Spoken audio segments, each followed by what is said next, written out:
Bom dia, Rafael Bizin, estrategista Santander Private Banking, 21 de janeiro. Como a gente mencionou ontem, os fundamentos no exterior eles estão bastante bons, mas podem desencadear aí um otimismo excessivo e uma certa displicência, com subestimação do risco por parte dos investidores.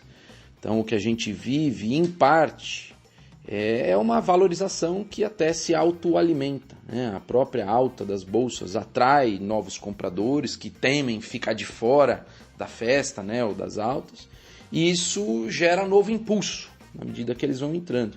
É o que a gente chama de momento, né, dos mercados. Então o SP500 e os Nasdaq vai fazendo máxima atrás de máxima, com os investidores desistindo de esperar aí eventuais declínios para então conseguir comprar na baixa, né? Eles vão entrando logo na tendência de alta.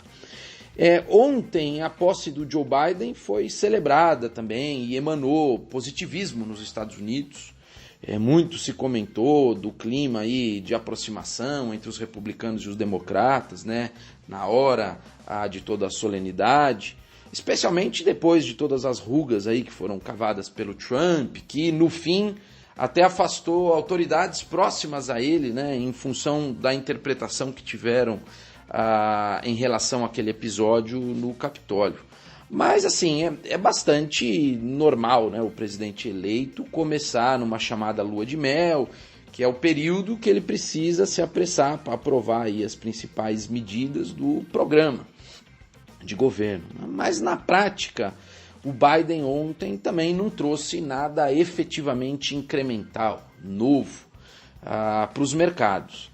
Ele fez só o esperado discurso aí pacificador, algumas alterações de decretos e tudo mais, mais em linha com aquela intenção de atuar para diminuir esse sentimento de divisão aí da sociedade, tá? Já aqui no Brasil a gente está mais negativo, né? Mais influenciado por essas idiosincrasias políticas que fazem a gente se distanciar do mercado internacional. Então o Ibovespa caiu de novo 0,82, enquanto o SP500, como eu já falei, subiu, né? Subiu 1,39%. Aqui a questão das vacinas ela é crucial, e a comparação com os nossos vizinhos aí que já estão um pouco mais adiantados no processo de imunização vai inflamando os ânimos. Todo esse imbróglio com a importação das doses prontas ou dos insumos para a produção local coloca em evidência ruídos diplomáticos que a gente já tinha e que estariam agora atrapalhando, né, todo esse processo.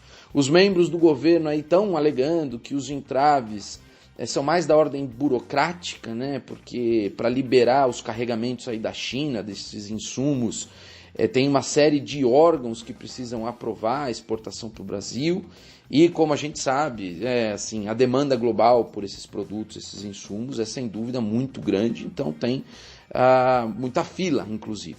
Aí várias autoridades em paralelo ao Planalto, seja aí o presidente da Câmara, membros de governos estaduais, está todo mundo atuando em conexões distintas aí para conseguir liberar esses insumos, né, das vacinas para o Brasil. Mas o Planalto também está acelerando as ações nesse sentido, respondendo à necessidade de se posicionar de forma mais firme. Então está recorrendo aí a outros ministérios, além da pasta das relações exteriores, para ajudar nas negociações. Inclusive a ministra da Agricultura, Tereza Cristina, que já trata de forma bastante recorrente com a China, por conta das parcerias e todo o comércio que a gente tem com o país, ela está trazendo e tende a trazer grande apoio, tá? Mas no geral, as expectativas são de que vai ser possível, sim, a gente conseguir esses insumos em tempo, mas os ruídos no meio do caminho não são pequenos, tá? Outro destaque de ontem foi a reunião de política monetária do Banco Central. Como imaginado, aí a Selic foi mantida em 2% ao ano, mas a mensagem que acompanhou essa decisão foi mais conservadora.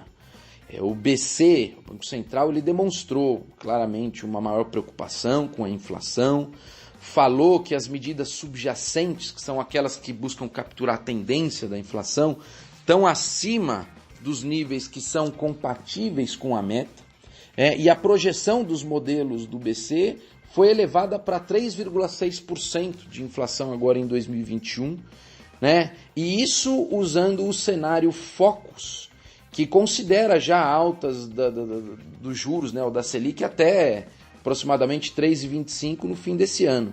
Interessante que nem foi mencionada a simulação com Selic estável, porque essa provavelmente levaria, né, a um IPCA superior à meta. Então não está nem em cogitação Selic estável, digamos assim. Outro fator relevante foi que a autoridade monetária retirou o tal do Forward Guidance, que é aquela espécie de promessa, né, entre aspas, de que o Banco Central não subiria os juros tão cedo. Agora parece que as condições para essa promessa não estão mais satisfeitas, haja vista que as expectativas, as projeções de inflação já estão muito perto da meta e tem todos os riscos fiscais. Até se por um lado a intensificação da pandemia pode atrapalhar o crescimento, que até então vem surpreendendo para cima, né, o Banco Central, por outro lado, essa intensificação ela eleva a probabilidade de mais gasto público, que desancora o câmbio e pode provocar mais inflação, enfim. Por fim, na contextualização do cenário, o BC também usou aquele termo neste momento para pontuar a necessidade de estímulo extraordinariamente elevado por causa das incertezas com a atividade econômica, né? Ou seja, o que ele quer dizer é que em breve, talvez, não vai mais ser necessário ou adequado manter um juro tão baixo. Isso é adequado neste momento, mas pode deixar de ser depois. Então, dessa forma, a gente acredita assim, que a Selic ela deve começar a subir ainda no primeiro semestre, atingindo patamares provavelmente superiores a 4% até dezembro e indo adiante em 2022. Mas é bom lembrar que o Brasil derrubou os juros antes, bem mais do que outros emergentes, tá? E por isso também ele até tenderia a iniciar as altas agora de forma antecipada em relação aí aos pares. E mais do que isso, né, também a eventual elevação dos juros não deveria frear o crescimento de imediato, porque tem espaço razoável até que essa alta comece a ser realmente restritiva para a economia. Então não é para ver esse cenário de alta dos juros com pessimismo, tá? E mais, né, esses sinais do Banco Central de ontem, acho que eles podem ajudar a ancorar um pouco mais o câmbio, né, dar um certo alívio na taxa de câmbio e também diminuir as taxas pré-fixadas mais longas, né, e tudo isso aí colabora para melhorar as condições financeiras da economia de uma forma geral. Eu fico por aqui, bom dia a todos.